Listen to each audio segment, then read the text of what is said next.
let's move on to this big story real quick before we get to the questions, Steve. Jeff, you want to talk about Valnet? This report from Humberto, another great report from Humberto over there at the Wrap, breaking down stuff that was going on behind the scenes here with Valnet and how they're lowballing a lot of the freelancers that have written for them. There's a lawsuit in play by one of the freelancers for $40,000 for overtime pay, for benefits, for all this kind of stuff. And, this is a pretty well-known secret about with those of us who've worked in this business over the last few years and have heard about how Valnet treats people. So not a lot of surprising stuff for those in the bubble of this business, but certainly people outside of the bubble. There's probably a lot here that's a bit abhorrent to see in their business model, even stuff that I didn't know about, like the porn stuff. So what are your thoughts on this, Jeff? What do you think of all of this and the reporting from Humberto? I mean, it was a great report from Humberto. He did a great job on it.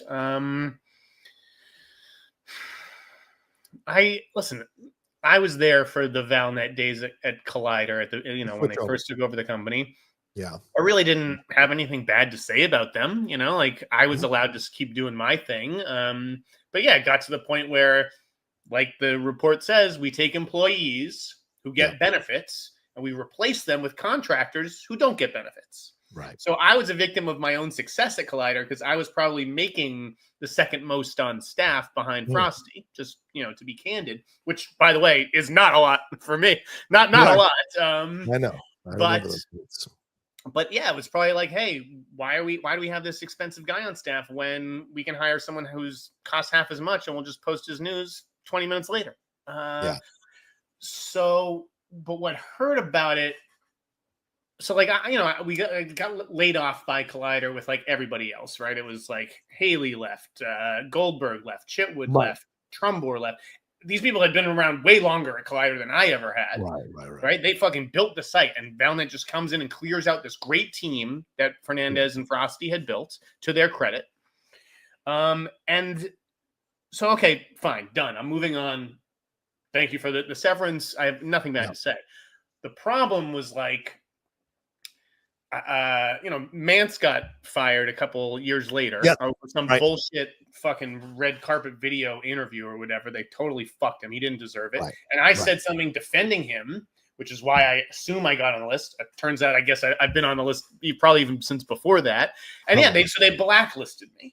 Right. And no one tells you when you've been blacklisted. So it's like, I'm sure I even applied to other Valnet jobs after I get laid off by Collider, because there was one point where I'm pretty desperate before I launched this newsletter or whatever. And I'm not even getting, a call back. It's like, first of all, I'm the best thing that ever fucking happened to your company editorially, ever. Okay. I've broken the biggest stories that Collider has ever broken. And I can't even get a fucking call back for some shitty like listicle job. Okay. That's because I'm on the blacklist. Now there's 400 people on a blacklist, right? Yeah. And each of them has a little fucking note next to him. So someone showed me the note next to mine. It was like, he blocked Rob Keyes before the Collider acquisition. And he blocked and attacked / film employees. Attacked? Attacked how? You mean verbally, like on Twitter? I sent a mean tweet to Jack Giroux or some fucking dumbass running / film at the time. So you get blacklisted for that? I can't feed my family or myself because I blocked Rob Keyes on Twitter. Let me tell you something, Rob Keyes. Fuck you, dude. Fuck Rob Keyes, okay? He's a piece of shit. He's the editorial director. Big title. Big man, Rob Keyes. You bring absolutely no value to fucking anything, Rob Keyes, okay? So the idea of putting me, he's got his infinity gauntlet. Other fucking people out of work because we blocked you on Twitter, what a thin-skinned little bitch you are. If I see that motherfucker, I'm going to spit on him. Wow. Easy. That's assault. They could get in trouble for that. So you don't want to do that, but I hear you. You mean figuratively. Yes. Okay. Yeah, I mean, this was, as I said, there wasn't a lot of surprising things because I've certainly had conversations with people in the business who are working under Valnet, and I've heard off the record comments about I asked an editor friend of mine at an outlet a couple of years ago, hey, I might want to like get back into writing. How much are you like hiring freelancers for to write? And the rates, my jaw dropped to the ground it was like $25 or $10 an article. It was something horrific that they were willing to pay you for writing a 200 word, a 500 word article. They're and I was like, that. They're huge, hugely time-intensive and labor-intensive features that you exactly. get maybe $40-$50 for. Dude, you're running a fucking sweatshop over there. That's essentially what it is. Yes. So I wouldn't recommend to my worst enemy to go to work for those people. It says nothing about Collider. Okay, love. I know you have your own thoughts. I love Frosty. I love Perry. I wish them both the best of luck. But know who you're in business with, okay? Because these are bad people. That's where I'm pulling it out from, right? You mentioned Rob Keyes. I don't personally know Rob Keyes. I don't know if I've ever met him. Never met him. You put me on a blacklist. I've never met you. Fuck right, you, bro. But the rap mentions the recent coming together of Screen Rant and Collider to put on this Hans Zimmer interview with Frosty leading the interview. Here's the thing at the end of the day. Now that this article is out, all of these people who are in these positions of power and high positions in these separate websites, they have to be questioned now. How much of this did you know? How much of this have you been a party to? And don't give me, I have a mortgage, I have a rent. No, if you are posting with one side of your mouth how we need to treat people better, how we need to be more diverse, how we need to make more opportunities, but then on the other side to keep your job, you are willfully going along with the shitty rates they are offering these freelancers, and you're taking advantage of that to elevate yourself, to move up the company's chain. That's a fucking issue. If you're crowing about this coming together of Screen and Collider, then you're a person who knows what's going on. Now that you see what's going on, what are you going to do to change it? Because sure as fuck, you can't tell other people to change things or make things better or work harder to make things better if you can't even do it in your own fucking house. And I just got to know how many of these people knew that these people were as unsavory as they are. I mean, one of their big accusations from when they were running their porn sites was that a 14-year-old or 15-year-old girl, her rape was being watched 400,000 times. She had to fake an email to be her own lawyer to get them to finally take it down after months of asking. These are the people you're in business with. So if you're okay looking the other way, then please don't waste my time trying to tell people how they should be better in life, because you suck. You fucking suck. And that includes, and I will absolutely say this because I know Frosty's desperate ass to hold on to relevancy in this fucking business. He's done all kinds of unsavory shit to people and said unsavory shit about people, waving his fucking Rolodex in people's face to prove his power. How much of this did he know? This is important. It isn't just going after these shadowy figures behind Valnet. It's also how many of these people were going along with it. That's really important as well. You think of, and I'm not trying to compare them to the Nazis, obviously, but you think of that film, Judgment at Nuremberg, that is about finding out how many of these people who should have known better went along with it for their own personal reasons to keep making money and keep their status in the business. And that's important. So I take this and go, yeah, a lot of this is duh, but now let's go to the next level. How many of these people knew this shit was going on and went with it because they liked getting their ass kissed? They liked the stroke of talking with directors and actors. This is so... Come on, listen. You have to separate Valnet from Collider and from Screen Rant. I'm not coming at Collider or the people at Screen Rant, okay? I'm coming at executives at Valnet. Okay, I don't think Frosty should have known what was going on. I mean, that stuff happened years and years before Valnet. But they know what they're hiring people at and the rates they're hiring people at. They're aware of it. Why weren't they pushing back and asking them for more money for these people? Why? There's only so much money to go around. I mean, how do you know that? Frosty there's a budget. I'm sure Frosty has to work with, Collider has to operate within its operating budget. So even we should be paying people more, okay, we can pay people more, but that means you have to assign less pieces. And if you assign less pieces, there's going to be less traffic. And that means, or you take a fucking pay cut so that you can so that these people can make a decent wage. Why do you want to save your friends? Either be fully consistent or don't. Why do you want to save your friends? This is truth. You got to tell truth. Because that's not how life works, John. It's not on Frosty to take a pay cut to pay other people. That's on the Valnet executives to take the pay cut. It's not on Frosty. I think it's for everybody to take. I think that you're letting your personal feelings about Frosty interfere a little bit. Ditto. this was not a story about Frosty. This is a story about Valnet. Right, but it extends out. It isn't just about Valnet. It extends out because people have to be willing. What should Steve do? Leave his baby that he created? I mean, he could go say, I want to take less money. I want to pay these guys what they deserve.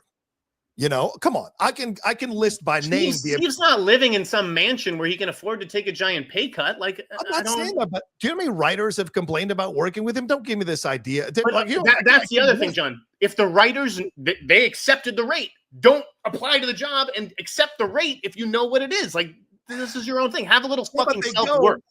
Well, BuzzFeed did the same thing. BuzzFeed in their business model. Oh, we lost Jeff. Oops. BuzzFeed in their business model did the same thing. They went ahead. Oh, okay. Hopefully he'll be back in a second. But BuzzFeed did the same thing in their business model, right? They brought in young people to host shows. I don't think they paid them much of anything, but it's like, well, you're getting an opportunity to host shows. It's the same thing here with all of these, not just Screen Rant. Everybody should be questioned under the Valnet window. I'm not just trying to go after only Collider. I think everybody should be questioned who was part of the window of this kind of stuff, because they can't put these things in motion unless they get people in positions of power who are willing to go along with this way of doing things. And that's my overall point. I'm not just coming for Collider. I'm saying everybody, Screen Rant, all of these places, there needs to be questions asked about why you went along with this, because the executives do it, but you've still got to go along with it. They're going to find people who are willing to go along with this. And so they do have blood on their hands, in my opinion. It's not just the executives. It's like saying, it's like getting mad at the Variety and Hollywood Reporter people because Jay, was assaulted a woman with his brother on Nantucket. Penske, he pissed on a woman. So yeah, but that's not to do with, those guys couldn't have known anything about that. I'm saying, but if people knew, it's like you're saying, it's like you're saying, oh well, why do the women at PMC continue to work for Jay Penske? That feels like an equivalent. I don't know. One's business, one's personal outside of it, so I don't know. I'm saying it's not on Steve to take a pay cut. It's on Valnet to do right by their employees, right? These are employees of Valnet, not of Frosty. But people who have a voice, who make a lot of money, are the ones who are supposed to go to Valnet and be like, you need to pay our writers more. You need to pay our freelancers more. Stop paying them less. What if they say we can't? We'd love to pay people more, Steve, but we can't. What is Steve supposed to say? Show me the numbers. Show me the analytics. Show me what you've got. What do you mean? So there you go. Okay, then fine. At least you've got a reason for why you're doing the things you're doing. But it's clear from this article that wasn't the case, Jeff. I don't know about any of that. People with a platform need to use their platform, Jeff. That's why one of the reasons you use a platform is to make change. And if you can't make change, then what are we talking about? Listen, I think it's a different thing as an editor, like as a writer. I've always the job of an editor is to stand up for your writers. Okay? Yes, right. But it's different. That's editorially. It's different business wise. That's there are certain things that are even above Steve's pay grade. So I think we're getting a little off track. I think this was a great article from Umberto that could very well affect some change. This could embarrass Valnet so much that they're like, you know what, we do need to change, and we need to change our expectations and our pay rates and all that kind of stuff. So hopefully that's what happens here. But this Rob Keyes guy, I'd fucking get rid of this motherfucker, because he has now, that's 400 people on that list that he has alienated. They a lot of them don't know because they don't have the sources to tell them they're on the list. And so how many of those 400 people are spending time every day applying to all those jobs because of all the turnover at Valnet, and they're wasting their lives because no one will be truthful with them? Wait a minute. You're going after Rob Keyes, who's arguably like way down here on the totem. No. He is the editorial brand director of Valnet. So you think he's made every note next to all 400 of those? No idea, but he is Frosty's boss. He is Frosty's what? He is above Frosty on the ladder. So I'm not going to go after Frosty. I'm going to go after the guy above Frosty, and that's Rob Keyes. If you're going to put editorial director, Collider, Screen Rant, I'm editorial director at fucking Valnet, then it is on you. Mm-hmm. You decide who writes for these sites, not Frosty. Oh, what?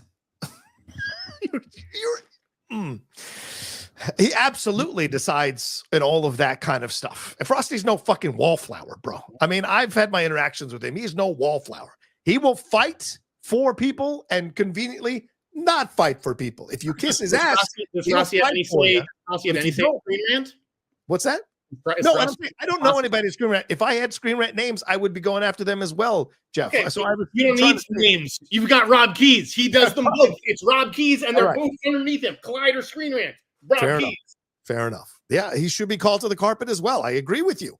If he's involved in this blacklisting of these writers, if he's involved with gleefully going along with paying these guys jack and these girls jack shit so that he can make his money and keep his money, then he absolutely needs to be called to the carpet as well. I agree with you.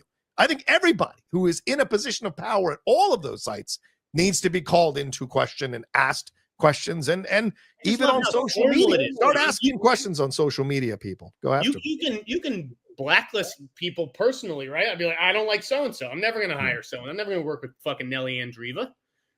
But to make it a formal list, company document shared throughout, and for blocking you on Twitter, I can't work for you because I blocked you once before the acquisition, dude. Give me a fucking break. Yeah, I'm 20,000 times any employee that you have. 20,000 times better. Yeah, that's fair point. That's fair point. So, yeah, I mean, you're saying one thing, I'm saying what you're saying, but I want to extend it out further than you do. That's the difference in the approach. But we both are on the same page. It's just that I want to go a little bit farther than you do in this whole situation.